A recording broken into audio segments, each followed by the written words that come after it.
You can see here the cardiac heart failure is the defined as a chronic and progressive condition where the heart muscle is unable to pump enough blood through the body.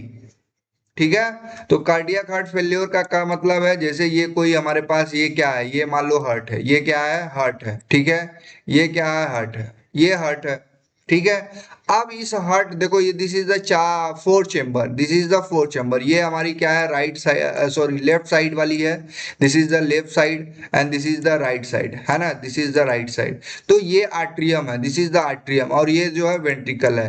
तो यहाँ से जो blood जाती है वो पूरे body में जाती है, मतलब लेफ्ट वेंट्रिकल से जो ब्लड जाती है पूरे बॉडी में जाती है, ठीक है।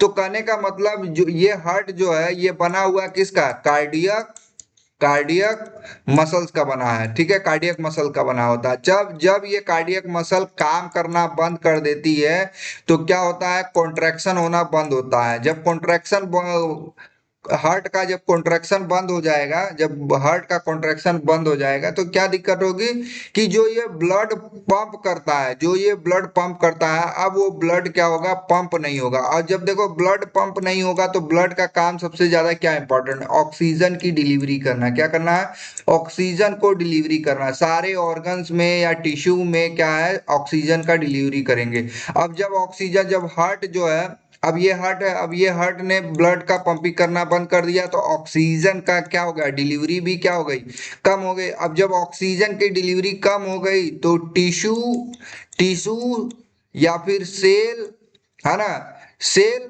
सेल के बाद टिश्यू, टिश्यू के बाद ऑर्गन, है ना। तो इसमें ऑक्सीजन की सप्लाई और न्यूट्रिएंट्स की सप्लाई क्या हो गई, कम हो गई। अब देखो न्यूट्रिएंट्स और ऑक्सीजन की सप्लाई कम हो गई, तो ऑक्सीजन की सप्लाई कम हो गई तो मतलब इस कंडीशन को बोलते हैं हाइपोक्सिया। क्या बोलते हैं, हाइपोक्सिया। तो अगर ऑक्सीजन की कमी हो गई तो करने का मतलब जो मेटाबॉलिज्म हो रहा था, जो हमारे बॉडी में मेटाबॉलिज्म होता है वो अब जा क्या हो जाएगी।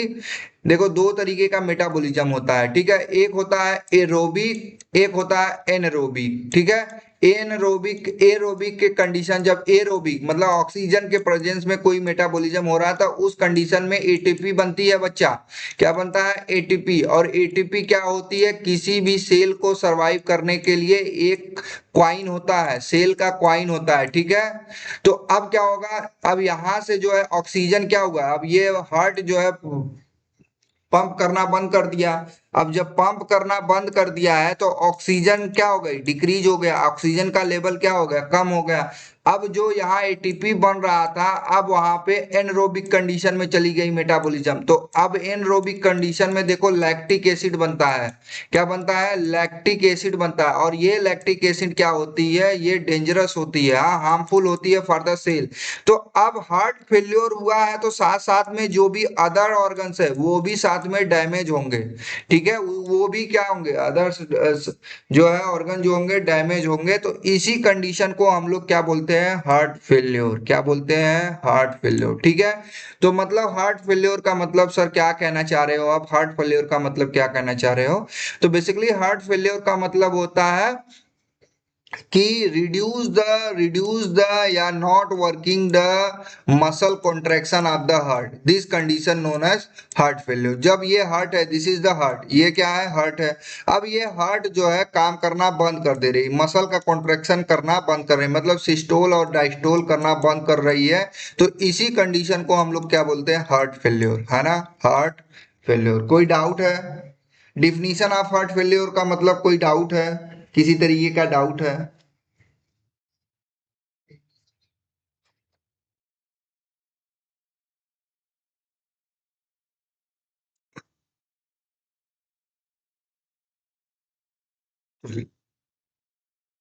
अब क्लासिफिकेशन देखो, हार्ट फेल्योर का डिफिनीशन हमने पढ़ लिया। अब बात करते हैं टाइप्स ऑफ हार्ट फेल्योर, ठीक है।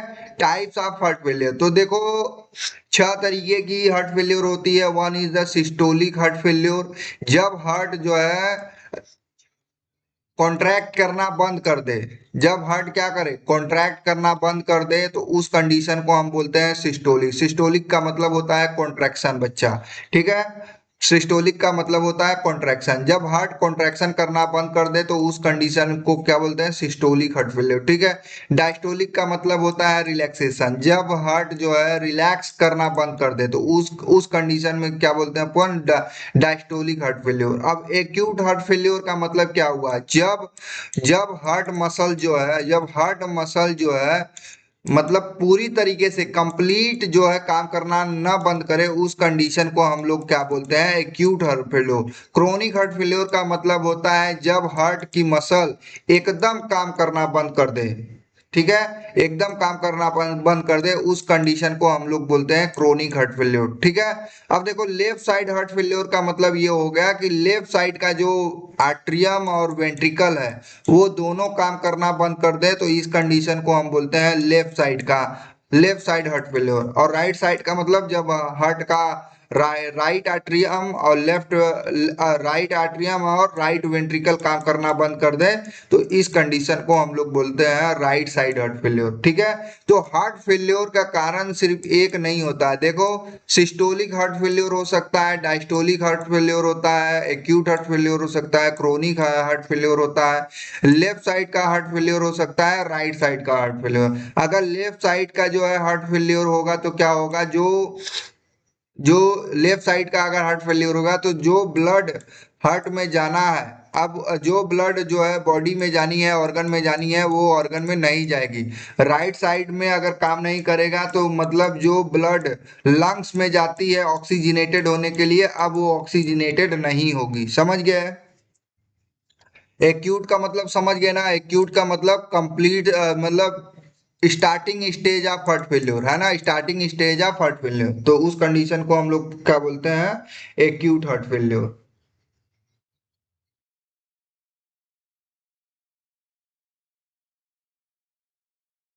ठीक है। Next, aetiology of heart failure. तो मतलब क्या क्या कारण हो सकते हैं हार्ट फेल्योर के, है ना, किस किस कंडीशन में हार्ट फेल्योर हो सकता है। देखो अर्थीमिया के केस में हार्ट फेल्योर हो सकता है। ठीक है।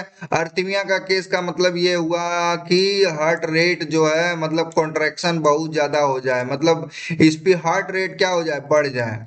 अर्थीमिया का मतलब होता है जो है जो रिदम है, हार्ट का रिदम है वो क्या हो जाए, डिस्टर्ब हो जाए, तो उस कंडीशन में भी हार्ट फेल्योर हो सकता है। मायोकार्डियल के इन्फेक्शन में भी हार्ट हार्ट फेल्योर हो सकता है। मायोकार्डियल इन्फेक्शन क्या है, insufficient blood supply to the heart, heart cells, है ना, जो ब्लड का सप्लाई है वो हार्ट सेल को कम मिल रही है, तो उस कंडीशन में मायोकार्डियल इन्फेक्शन के केस में भी हार्ट फेल्योर हो सकता है। ठीक है। तो अर्थीमिया के केस में भी हो सकता है, मायोकार्डियल इन्फ्रेक्शन के केस में हो सकता है। अब देखो हाइपरटेंशन के केस में हो सकता है। ठीक है। हाइपरटेंशन क्या है वो मैंने इससे पहले वाले चैप्टर में पढ़ा दिया है कि हाइपरटेंशन क्या है। ठीक है। एनीमिया का मतलब हो गया कि जिसमें बॉडी में क्या हो जाए, लॉस ऑफ ब्लड हो जाए, loss of blood, red blood cell. ठीक है। रेड ब्लड सेल्स अगर कम हो जाए तो उस कंडीशन को हम लोग क्या बोलते हैं, एनीमिया बोलते हैं। एथेरोस्क्लेरोसिस के केस में भी जो है, एथेरोस्क्लेरोसिस के केस में भी क्या हो सकता है, हार्ट फेल्योर हो सकता है। तो these are the reasons to cause the heart failure, arrhythmia, myocardial infection, hypertension, anaemia, atherosclerosis, infection, obesity and alcohol and tobacco. अगर बहुत ज्यादा अल्कोहल अगर कोई पेशेंट ले रहा है तो अल्कोहलिक पेशेंट को जो है हार्ट अटैक आने के चांसेस बढ़ेंगे। ठीक है, हार्ट अटैक आने के चांसेस बढ़ेंगे। समझ गए। तो एरिथमिया के केस में भी हो सकता है, अगर कोई पूछे व्हाट आर द इटियोलॉजी, मतलब किस किस कंडीशन में आपको जो है हार्ट अटैक आ सकता है, तो बेसिकली अरिथमिया, अरिथमिया के केस में तो अगर कोई पूछे अरिथमिया बताओ क्या है, तो बता देना है जो हमारी हार्ट बीट का रिदम है वो क्या हो जाती है, डिस्टर्ब हो जाती है। या तो देखो दो चीजें हो सकती है, या तो रिदम घट जाएगी या तो रिदम बढ़ जाएगी। तो रिदम कितनी होती है, हमारी हार्ट बीट कितनी होती है, 72 टाइम्स पर मिनट होती है, 72 टाइम्स पर मिनट होती है। तो करने का मतलब ये है अरिथमिया के केस में इसका लेवल क्या हो जाता है, बढ़ जाता है। कभी कभी 200 पर मिनट चली जाती है, 300 पर मिनट चली जाती है ना, 300 पर मिनट चली जाती है। तो इस कंडीशन में ऐसा प्रॉब्लम होती है। ठीक है। नेक्स्ट देखो क्लिनिकल मैनिफेस्टेशन क्या है, मतलब उसका साइड क्या है। तो एक तो सिम्टम्स है और दूसरा साइन है। ठीक है। One is the symptoms, another is the sign. तो सिम्टम्स क्या है, देखो सिम्टम्स क्या है, वीकनेस आएगी, वीकनेस सबसे ज्यादा इंपॉर्टेंट है, वीकनेस। शॉर्टनेस ऑफ ब्रीदिंग, तो ये कहने का मतलब देखो सबसे इंपॉर्टेंट है, अगर किसी को हार्ट अटैक आया है, अगर हार्ट अटैक का जो है वो आया हुआ है ना, तो समझ लेना उसकी सांस जो है बहुत तेज आवेगी जावेगी, ठीक है, बहुत तेज आवेगी जावेगी। जो पेशेंट होगा उसकी सांस जो होगी शॉर्ट हो जाएगी, मतलब इतना जल्दी जल्दी वो सांस लेगा। तो इससे समझ जाना है कि उसको हार्ट अटैक आना है। तो उसको क्या कर देना है, हार्ट अटैक के केस में दवा तो नहीं, पहले सीपीआर आपको देना पड़ेगा। क्या देना पड़ेगा, सीपीआर देना पड़ेगा। सीपीआर देने का मतलब ये होता है कि चेस्ट पे उसको जो है लेफ्ट साइड चेस्ट पे बहुत जल्दी जल्दी जो है प्रेशर लगानी है, बहुत जल्दी जल्दी क्या लगानी है, प्रेशर लगानी है, जिससे उसका जो है देखो सबसे पहले अगर कोई भी आपके सामने, अगर कोई भी हार्ट अटैक का पेशेंट गिरता है तो समझ लेना अगर उसकी सांसें बहुत तेज चल रही है, मतलब जल्दी जल्दी सांस रहा है, तो उसको हार्ट अटैक आया हुआ है, उसको तुरंत सीपीआर देना है, तुरंत जो है उसका चेस्ट पे जो है हाथ लगा के दबा प्रेशर डालनी है, ठीक है। उसके बाद शॉर्टनेस ऑफ ब्रीथ, ठीक है, shortness of breath, anorexia, loss of appetite, खाना पीना लॉस हो जाएगा, बहुत डिक्रीज हो जाएगी ना, नाउजिया, एब्डोमिनल पेन, नॉक्टूरिया। सबसे इंपॉर्टेंट सिम्टम्स है देखो क्या है, शॉर्टनेस ऑफ ब्रीदिंग, है ना। शॉर्टनेस ऑफ ब्रीदिंग से पता चल जाएगा कि इसको दिक्कत किसकी है, इसको हार्ट अटैक आया हुआ है, ठीक है। साइन का देखो, साइन का मतलब क्या हुआ, देखो सिम्टम्स ये कब आएगी, जब तुमको हार्ट अटैक जो है, जब तुमको हार्ट अटैक आएगा तब ये सारी चीजें स्टार्ट होगी। साइन क्या है आने का, जो तुमको हार्ट अटैक, जैसे साइन का मतलब होती है धीरे धीरे जो है दिखती है, साइन का मतलब दिखती है। सिम्टम्स का मतलब जब आपको बीमारी हो जाती है या का अटैक हो जाता है उस कंडीशन में जो आपको दिख रहे हो, दिस इज द सिम्टम, ठीक है। साइन का मतलब पल्मोनरी एडिमा होगा, प्लूरल इफ्यूजन होगा, टैकीकार्डिया होगा, नैरो पल्स इंपल्स होगा, कार्डियोमेगेली होगी, पेरीफेरल एडिमा होगा, है ना, जुगुलर वेन डिस्टेंशन होगा। पेरीफेरल एडिमा का मतलब क्या होगा, पेरीफेरी एडिमा का मतलब आपके जो एंकल है उसमें एडिमा हो जाएगा, आपके हाथ पैर जो है सूज जाएंगे। तो उस कंडीशन में भी आपको क्या होने के चांसेस बढ़ेंगे, इस उस कंडीशन में आपको क्या होने, हार्ट अटैक होने के चांसेस बढ़ेंगे। तो पेरीफेरल एडिमा से आप लोग समझ जाइएगा कि ये कार्डियक का पेशेंट है। जब भी किसी भी पर्सन को आप देखो, उसका अगर एंकल फूला हुआ है, हाथ फूला हुआ है, पैर फूला हुआ है ना, तो क्या स्वेलिंग हुई है, तो समझ लेना है कि उसको हार्ट अटैक का जो है प्रॉब्लम चल रहा है। क्योंकि क्योंकि ब्लड का सप्लाई क्या है, हार्ट काम नहीं कर रहा है, इसके वजह से जो जो ब्लड वेसल्स के अंदर वाटर है वो सारा का सारा परमिएबल हो जाता है, ब्लड वेसल से निकल के किसमें, टिश्यू के अंदर स्टोरेज होने लगता है, जिसके वजह से ये आपका पेरीफेरल एडिमा होता है, ठीक है, पेरीफेरल एडिमा होता है, ठीक है। तो सिम्टम्स में एक सिम्टम्स आपको याद रखना है, बाकी ये सारे लिखने के लिए आपको एग्जाम में बहुत इंपॉर्टेंट है कि what are the symptoms of heart failure. तो basically fatigue, weakness, shortness of breathing, this is the shortness of breathing is very important, है ना। एनोरेक्सिया, एनोरेक्सिया का मतलब क्या होता है, लॉस ऑफ एपेटाइट, मतलब भूख नहीं लगेगी, है ना, भूख नहीं लगेगी, लॉस ऑफ एपेटाइट हो जाएगा, ठीक है। उसके बाद paroxysmal नॉक्टूरनल डिस्पेनोसिया, nausea, abdominal pain and नॉक्टूरिया, है ना, इस तरीके का जो है प्रॉब्लम क्रिएट होगा, ठीक है। साइन अगर सिम्टम्स में अगर इतना आपको लिखना होगा तो this is the very good content for the your symptoms. Sign के लिए देखो पल्मोनरी एडिमा, है ना, pleural effusion, tachycardia, narrow pulse, pulse pressure, cardiomegaly. Cardiomegaly मतलब समझते हो, मैं आपको बता देता हूँ कार्डियोमेगेली क्या है। देखो कार्डियोमेगेली का मतलब, देखो कार्डियोमेगेली का मतलब क्या हुआ, ये तुम्हारा मान लो ये हर्ट है, ठीक है, ये तुम्हारी क्या है, हर्ट है, ये तुम्हारी हर्ट है। तो कार्डियोमेगेली का मतलब ये होता है, कार्डियोमेगेली का मतलब ये होता है कि जो ये हार्ट का साइज है वो बढ़ जाता है, ये हार्ट का साइज जो होती है बढ़ जाती है। हार्ट अटैक के केस में जो हार्ट का साइज है ना ये बढ़ जाएगी, बेसिकली लेफ्ट वेंट्रिकल की साइज जो होगी वो बढ़ जाएगी। तो कार्डियोमेगेली का मतलब ही होता है कि साइज का इंक्रीज होना। तो समझ लो हार्ट का अगर साइज बढ़ रहा है, नॉर्मल कंडीशन से तुम्हारी हार्ट बड़ी हो गई है, तो तुम समझ लो दिल के बड़े नहीं हो बाबू, आप दिल के बड़े नहीं हो, आप बीमार हो। आप क्या हो, बीमार हो।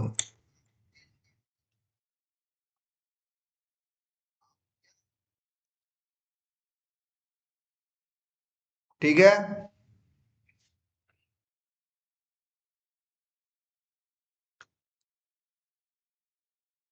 समझ में आ रहा है?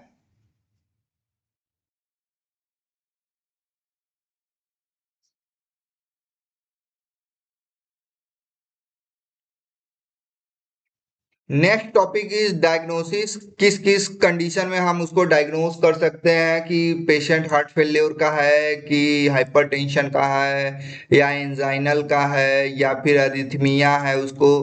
तो सबसे इम्पोर्टेंट चीज है इलेक्ट्रोकार्डियोग्राम, ईसीजी से हम लोग जो है उसको पता कर सकते हैं। ECG is the most important diagnostic equipment for the knowing the what are the problem occurring in the heart, what are the problem occurring in the heart. ठीक है, तो ECG is the very important. ठीक है, तो सारे जितने भी heart के प्रॉब्लम है वो ईसीजी से ही पता चलता है।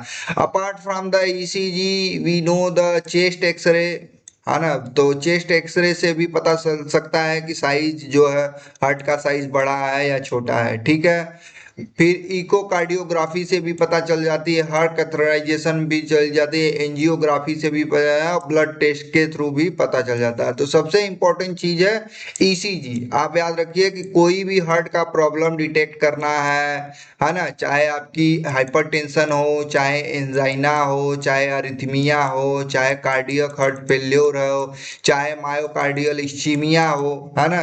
तो those are the basically diagnosed by the electrocardiogram, ECG. Think, ठीक है।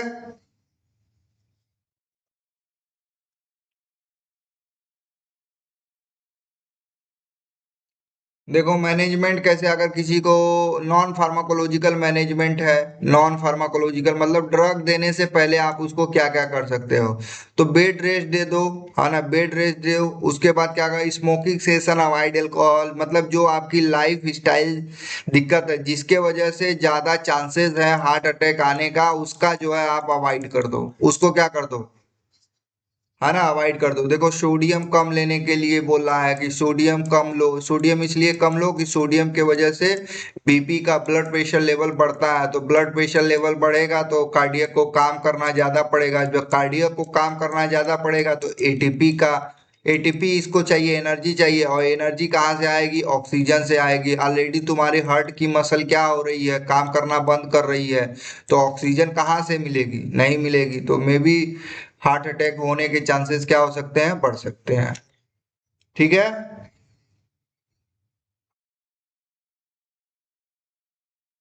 तो बेड रेस्ट ले देना है, this is the non pharmacological management, है ना। लेकिन this is the not appropriate है, ये अप्रोप्रिएट नहीं है। अब जिसको हार्ट अटैक हो ही गया है तो भैया देखो, जो भी कार्डियक का पेशेंट है वो ट्रीट नहीं, मतलब सही नहीं हो सकता, उसको लाइफ टाइम अब दवा खानी ही होगी, है ना। तो be safe your heart, heart is the very important. अगर आपके हाथ नहीं है तो आप जी सकते हो, लेकिन आपका लीवर नहीं है तो आप यू कैन लाइव दूसरा लीवर लगा सकते हो। ठीक है, अगर आपके कुछ और ऑर्गन डैमेज हो गए हैं तो ठीक हो सकते हैं, बट अगर एक बार हार्ट डैमेज हो गया तो आप जी जो है लाइफ को सरवाइव नहीं कर पाओगे, लाइफ को सरवाइव नहीं कर पाओगे। इसीलिए मैं बोल रहा हूँ, प्लीज सेव योर हार्ट, है ना। अननेसेसरी चीजें मत खाओ जिसके वजह से ब्लॉकेज हो जाए, हार्ट कोरोनरी आर्टरी में ब्लॉकेज हो जाए। अल्कोहल मत लो जिसके वजह से आपका ब्लड प्रेशर बढ़े, है ना। क्योंकि अल्कोहल लेने से क्या होता है कि ब्लड के वेसल्स में बहुत सारा लिपिड, है ना, लिपिड का फॉर्मेशन बहुत है, फैटी एसिड का फॉर्मेशन ये अल्कोहल का मेटाबॉलिज्म जब भी होता है। ठीक है, अब नेक्स्ट हम बात करेंगे फार्माकोलॉजिकल इफेक्ट, है ना। तो कहने का मतलब दिस इज द, अब हम बात करेंगे कि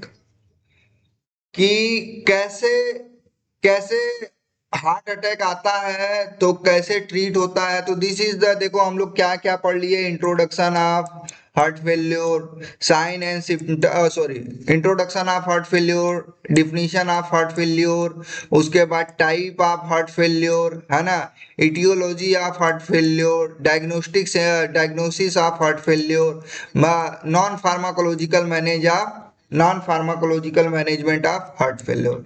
इतनी चीजें हमने बात कर ली। अब देखो, this is the acute heart failure, this is the acute heart failure, मतलब जब स्टार्टिंग एज में होता है। This this pathway is very important, this pathway is very important for the cardiac heart failure। अगर आप ये पाथवे को समझ सकते हो तो समझ लो, this pathway is very important.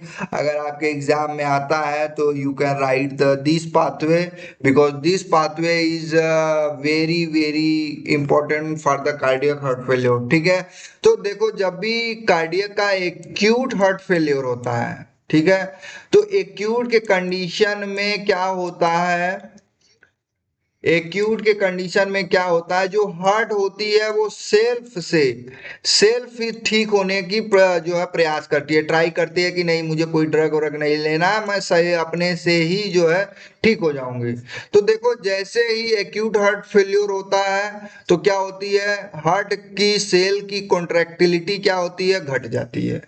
देखो, जब एक्यूट हार्ट फेल्योर होता है तो क्या होता है, मैं तुमको ये समझाना चाह रहा हूं, और इसी पे सारी द मेडिसिन जो है काम करेगी। ठीक है, तो देखो, एक्यूट हार्ट फेल्योर का जो जब भी किसी को हार्ट अटैक आता है, मतलब early heart attack, this is the early, acute का मतलब क्या है, अर्ली हार्ट अटैक। ठीक है, तो जब भी एक्यूट हार्ट अटैक आती है तो सबसे पहले क्या डिक्रीज होता है, जो ये हार्ट है, ये जो तुम्हारा हार्ट है, ये जो तुम्हारा हार्ट है, इस हार्ट के मसल का कॉन्ट्रैक्टिलिटी क्या हो जाती है, कम हो रही है। अब देखो, जब कम हो गई है तो क्या होगा कि हार्ट जो होती है एक कंपनसेटरी मैकेनिज्म स्टार्ट करती है, क्या करती है, कंपनसेटरी मैकेनिज्म स्टार्ट करती है। तो जैसे ही कंपनसेटरी मैकेनिज्म स्टार्ट होती है तो तीन चीजें देखो, तीन चीजें होती है। पहला तो देखो, ये क्या करती है, सिंपैथेटिक एक्टिविटी को क्या कर देती है, बढ़ा देती है। जैसे ही कॉन्ट्रैक्टिलिटी डिक्रीज हुआ, मतलब मसल कॉन्ट्रैक्शन काम करना बंद किया, वैसे ही कंपनसेटरी मैकेनिज्म स्टार्ट होती है, मतलब ऑटोमेटिक जो है हार्ट जो है, ऑटोमेटिक जो है स्टार्ट करती है, मतलब इस एक्यूट हार्ट फेल्योर को ट्रीट करने के लिए, मैनेज करने के लिए, या फिर इसको बीट करने के लिए। ठीक है, तो अब देखो, कंपनसेटरी मैकेनिज्म जैसे ही स्टार्ट हुआ, हार्ट ने क्या किया कि हम कंपनसेटरी मैकेनिज्म स्टार्ट करेंगे, और स्टार्ट करने के बाद जो हमारा कार्डियक हार्ट मसल जो है काम नहीं कर रही है, अब इसको क्या करेंगे, काम करवाएंगे। तो देखो, सिंपैथेटिक एक्टिविटी जैसे ही स्टिमुलेट होगा तो कॉन्ट्रैक्टिलिटी जैसे ही कम होगी तो सिंपैथेटिक एक्टिविटी क्या होगी, स्टिमुलेट होगी। अब किसी को पता नहीं है कि सिंपैथेटिक एक्टिविटी क्या है, तो बाबू एक देखो, एक चैप्टर ही पूरा है, autonomic nervous system. Autonomic nervous system ये दो टाइप की होती है, एक होती है सिंपैथेटिक, एक होती है पैरासिम्पैथेटिक। ठीक है, this is the neurons, this is the neurons. Sympathetic को हम लोग बोलते हैं एड्रीनर्जिक, एंड पैरासिम्पैथेटिक को बोलते हैं हम लोग कोलिनर्जिक। ठीक है, तो क्या होता है, एड्रीनर्जिक जब भी काम करेगी, जब भी एड्रीनर्जिक का न्यूरॉन्स अगर हार्ट पे काम करेगी तो ये ब्लड प्रेशर को क्या कर देती है, बढ़ा देती है। अब ब्लड प्रेशर कैसे बढ़ेगा, जब हार्ट की कॉन्ट्रैक्टिलिटी क्या होगी, कॉन्ट्रैक्शन होगा, हार्ट का जो होगा कॉन्ट्रैक्शन होगा। तो देखो, यही जो ये कॉन्ट्रैक्शन जो है, ये जो कॉन्ट्रैक्शन है ना, ये जो कॉन्ट्रैक्शन है ये कम होता है, तो सिंपैथेटिक एक्टिविटी जब भी बढ़ेगी तो ये कॉन्ट्रैक्शन क्या होगा, बढ़ेगा।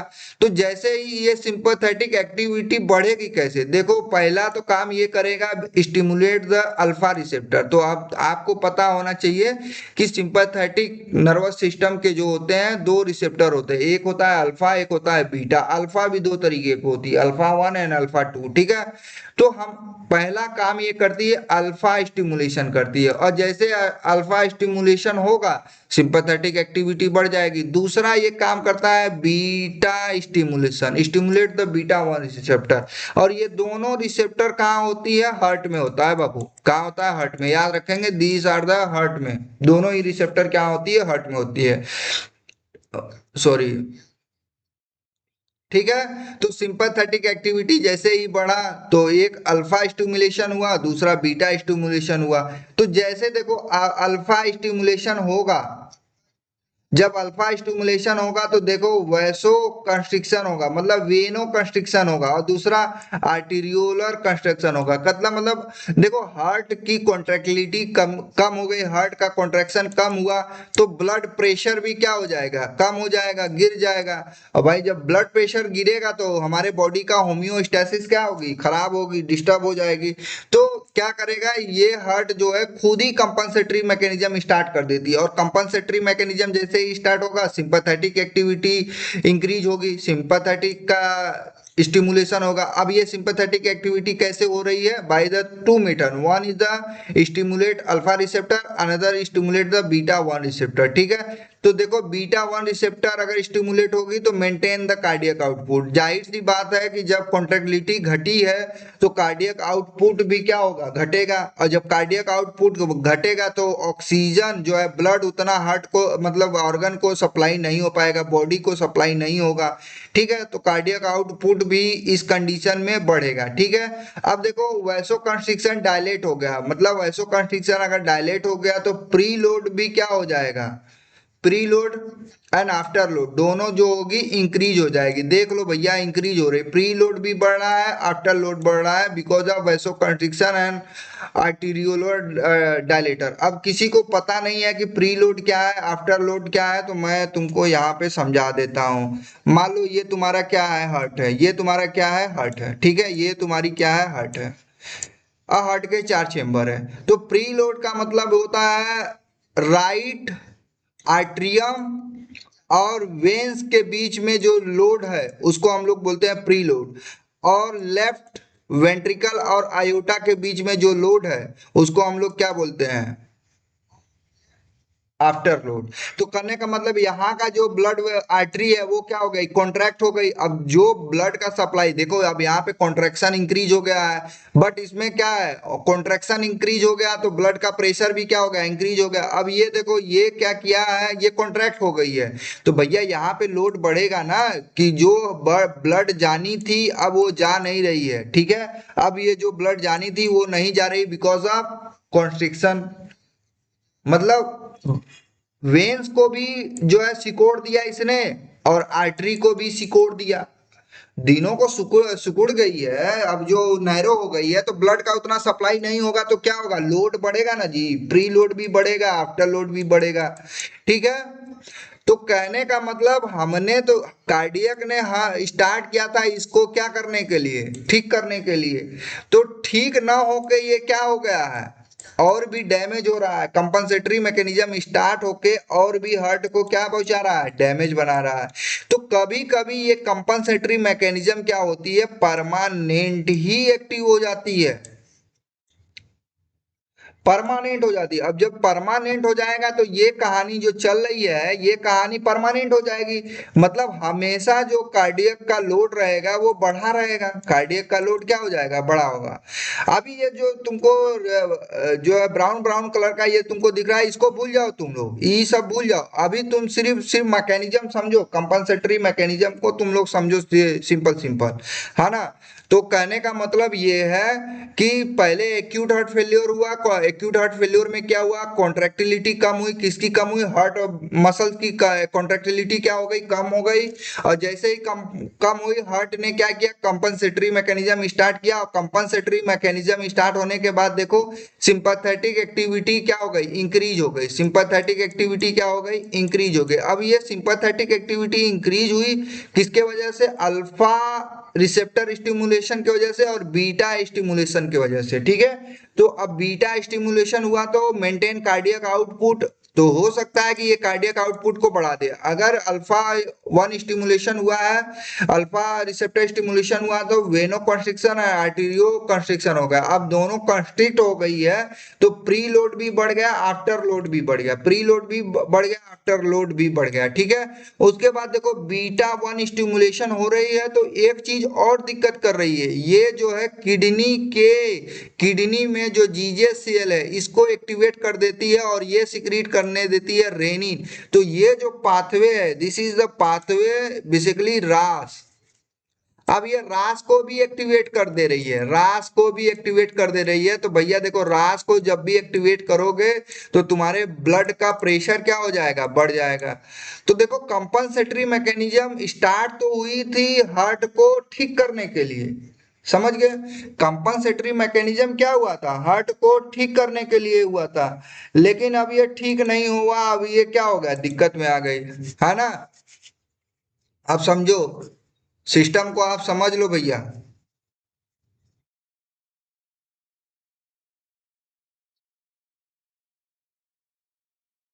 समझ में आया compensatory mechanism of heart failure? जिसको जिसको समझ में आ गया है, क्योंकि ये नहीं समझ में आएगा तो आप जो है ड्रग नहीं लगा पाओगे भैया।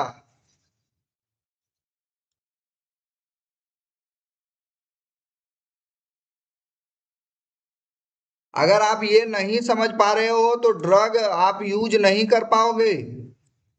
ड्रग कैसे लगाना है, कहाँ काम करेगा, अगर मैंने बता दिया कि हाइड्रालाजीन क्या काम करता है, तो हाइड्रालाजीन देखो अब हार्ट पे नहीं काम करता है, दिस इज द आर्टरी पे काम करता है, आफ्टर लोड को कम करने के लिए।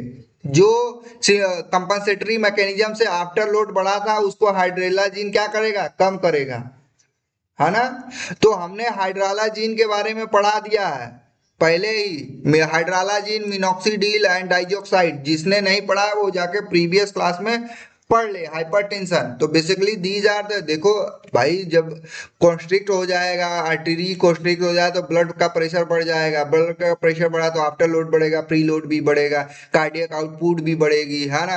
एंजियो रास सिस्टम अगर चालू हुआ तो रास सिस्टम में जो एंजियोटेंसिन रिसेप्टर्स है, ये टू है। ये जो एंजियोटेंसिन टू है वो रिसेप्टर पे बाइंड करेगा, 81 रिसेप्टर पे, और क्या करेगा, वैसो कंस्ट्रिक्शन करेगा। तो यहाँ पे भी देखो प्री लोड का मतलब डबल अटैक हो गया है। एक तो इसके वजह से प्री लोड हुआ है, अब इसके वजह से भी क्या हो रहा है, प्री लोड बढ़ रहा है, आफ्टर लोड बढ़ रहा है। दूसरा देखो, साल्ट एंड वाटर का रिटेंशन हो रहा है, तो साल्ट एंड वाटर बढ़ेगा तो मतलब ब्लड का वॉल्यूम बढ़ेगा। अब ब्लड का वॉल्यूम बढ़ेगा तो कार्डियक को और तेज काम करना पड़ेगा, और जब कार्डियक को और तेज काम करना पड़ेगा तो एटीपी चाहिए। तो ऑलरेडी एटी मसल कॉन्ट्रैक्टिलिटी क्या हो गई है, कम हो गई है, तो भैया तो उसका हार्ट क्या हो जाएगा, फेल हो जाएगा। इसी को बोलते हैं हार्ट फेल्योर। आप समझ रहे हो पैथोलॉजी क्या है हार्ट फेल्योर का।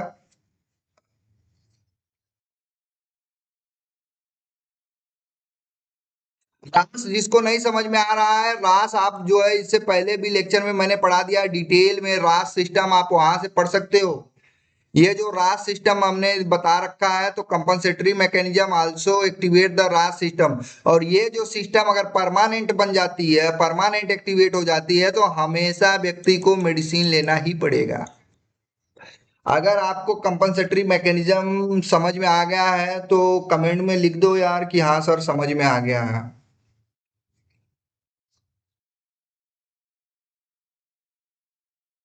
This is the best diagram for the understanding of cardiac heart failure.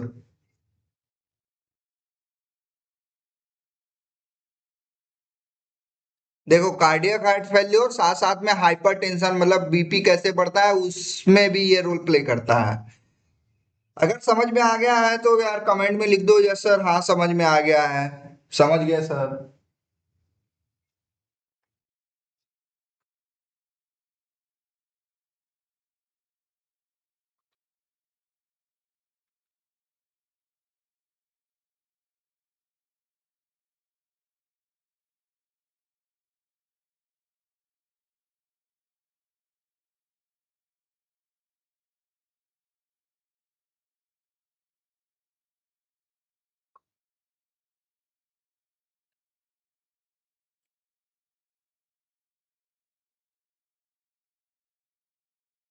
समझ में आ गया।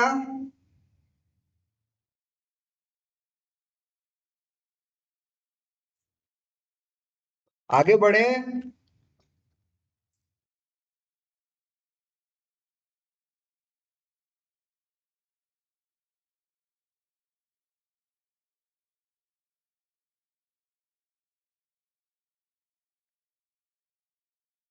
तो देखो हम लोग हार्ट, अब ये जो है हार्ट फेल्योर हुआ है, हार्ट का जो है हार्ट काम करना नहीं मतलब काम करना बंद कर रहा है, तो हम लोग देखो जो ये काम किया है उसी को हम लोग ब्लॉक करेंगे, ठीक है।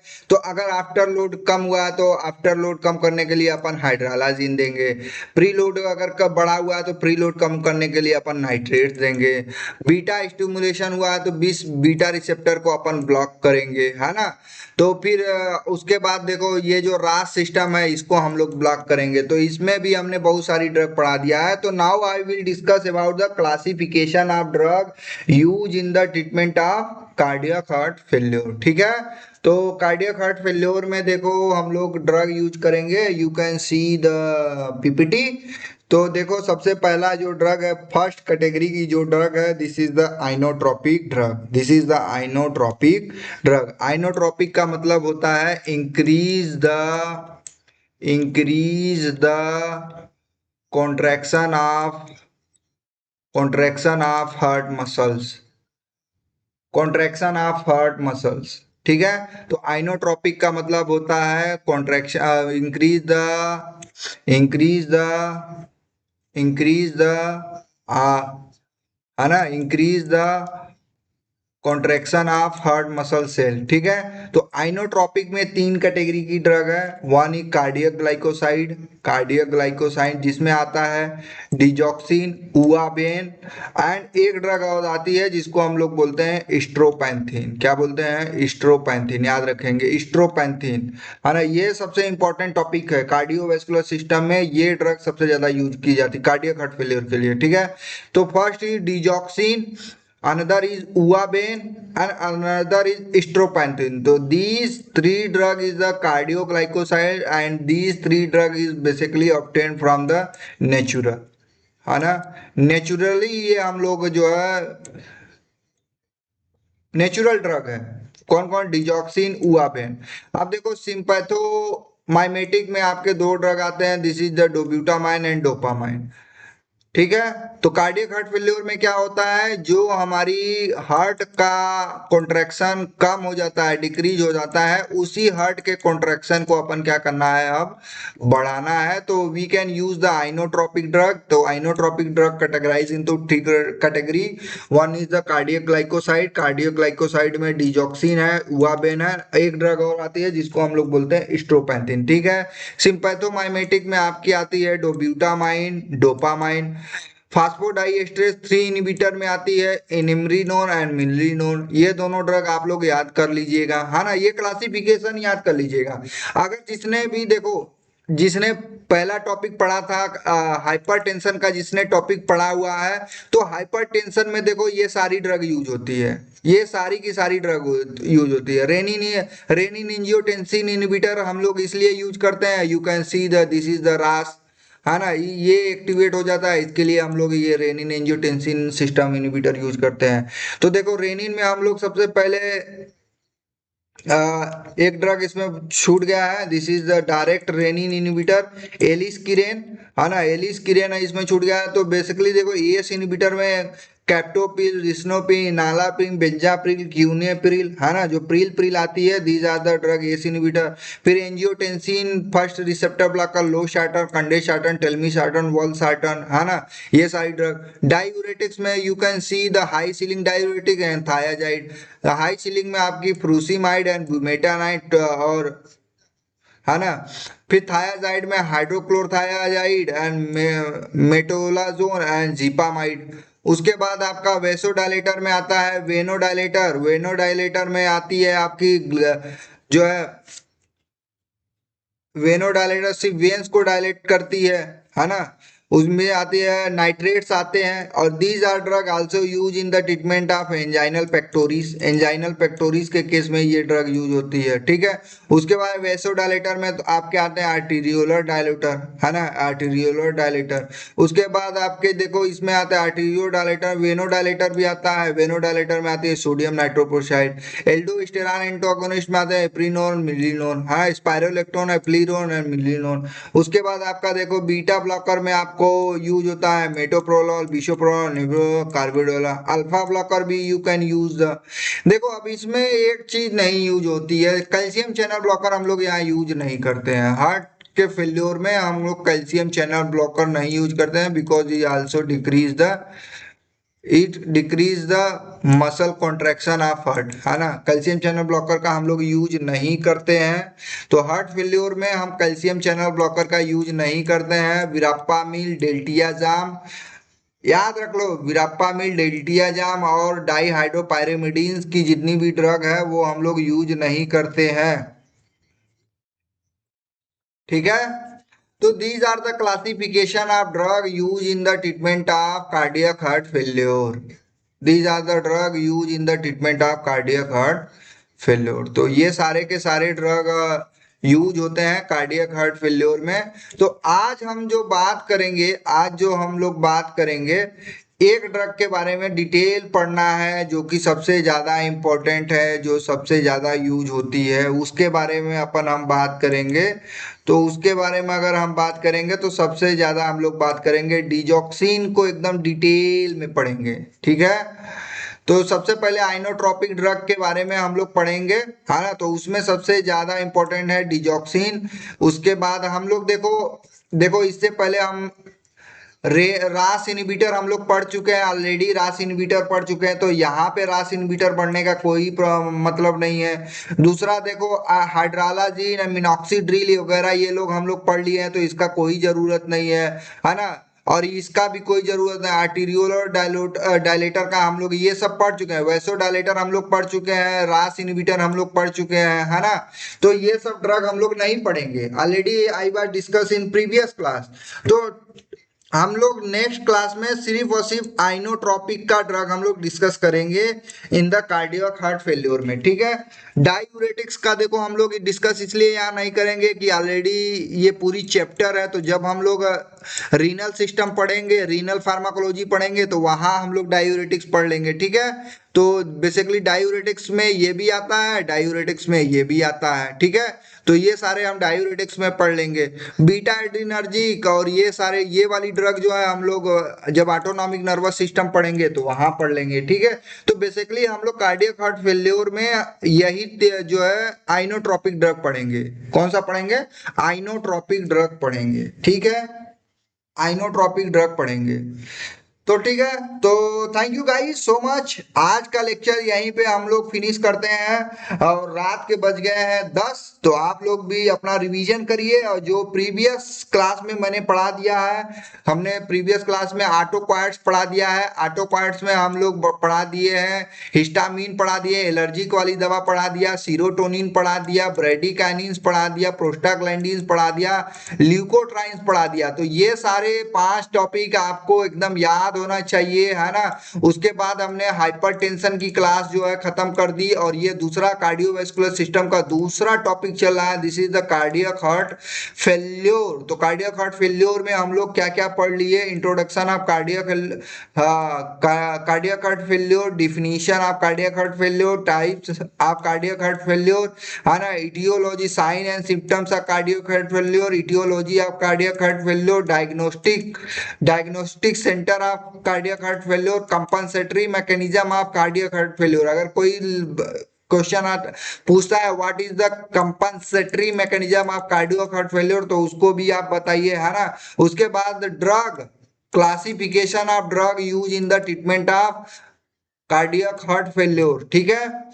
तो आज के लिए बस इतना ही गाइज। तो इतना टॉपिक हमने कवर कर दिया है। Thank you so much guys आप हमारे साथ जुड़ने के लिए, और ज्यादा से ज्यादा जुड़े और ज्यादा से ज्यादा हमारे चैनल को शेयर करें, जिससे ज्यादा से ज्यादा तक बच्चों को जो है हमारा वीडियो पहुंच सके, है ना।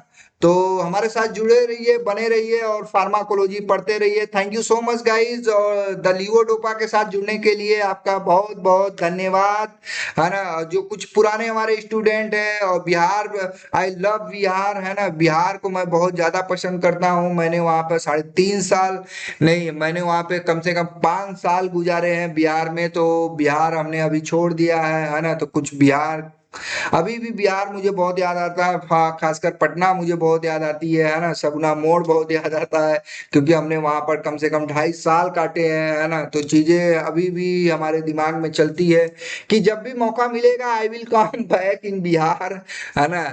लेकिन क्या करोगे, जो कुदरत को मंजूर होता है वही होता है। डोंट फॉरगेट, हाँ कुछ भी होता है उससे थमना नहीं है, रुकना नहीं है, पढ़ते रहना है और अपने जीवन को अच्छे से बनाते रहना है, स्वीकार करते रहना है ना। मेहनत से कभी डरना नहीं है, और कामयाबी को जो है छू के दिखाना है, अपने आप को बदलना है, हर दिन बदलो, हर चीज नया, हर दिन नया करो, है ना। किसी चीज से ऊब जाओ तो उसको छोड़ो नहीं, अगर किसी चीज की तैयारी करना है तो बी प्रिपेयर। ये जो 4 साल है आपका ग्रेजुएशन जो टाइम है, this is the golden time for you and golden time for the every student, है ना। अगर आपको फार्मेसी पढ़ रहे हो तो फार्मेसी में अच्छा करना है, तो डीआई का भी देखो 186 पोस्ट आई है।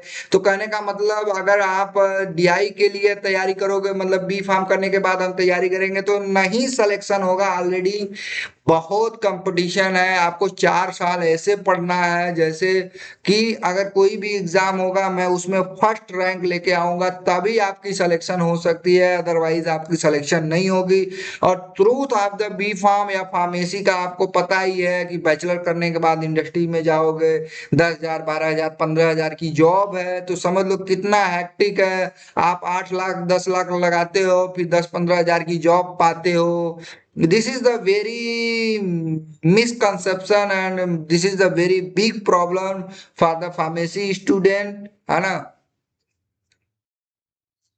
तो गाइस, आप हमारे साथ जुड़े रहिए, हमारे साथ बने रहिए, और फार्माकोलॉजी हमारे साथ एकदम कंठस्थ बना लीजिए, है ना। एक एक ड्रग को याद करना है, चीजों को क्लासिफिकेशन सर कैसे याद होगा, तो classification based on the writing practice. आप जितना ज्यादा राइटिंग प्रैक्टिस करोगे, लिख लिख के याद करोगे, उतना ज्यादा ही क्लासिफिकेशन याद होगा। तो फार्माकोलॉजी का जो ड्रग है वो क्लासिफिकेशन है, वो एकदम आपके जुबान पे होनी चाहिए। अगर मैंने पूछा कि डिजॉक्सिन क्या है, तो तुरंत बताना है sir digoxin is the use in the treatment of cardiac heart failure, तो तुरंत बनानी है। अगर कोई पूछता है इनामिलिनोन क्या है, मिलिनोन क्या है, डोब्यूटामाइन क्या है, एस इनहिबिटर, लो शार्टन, कंडेंसार्टन, तो एकदम मतलब तुरंत बता देना है कि सर ये ड्रग है, ये है, ये यूज है, ये उसका ये है वो, मतलब पूरी तरीके से कंप्लीट नॉलेज। अगर आप और बढ़िया चाहते हो तो you can bring the one best book for the competitive exam known as the Sparsh Gupta, है ना। गोविंद राय गर्ग की है, this is the MBBS MD and PhD holder, हाँ इन एम्स। तो आप you can bring this book and this book is very important for the AIIMS pharmacist, and जितनी भी आपकी सीडीएसओ की फार्मासिस्ट होती है, सीएसआईएफ की फार्मासिस्ट वैकेंसी होती है, एनडीए की फार्मासिस्ट वैकेंसी होती है, तो आप यहाँ से इसको पढ़ सकते हैं। तो thank you so much guys, आज के लिए बस इतना बहुत है ना। कल नया टॉपिक स्टार्ट करेंगे और कल का टॉपिक होगा आइनोट्रोपिक ड्रग, ठीक है। वीडियोस बनाने हैं, फिल्मोरा है ना।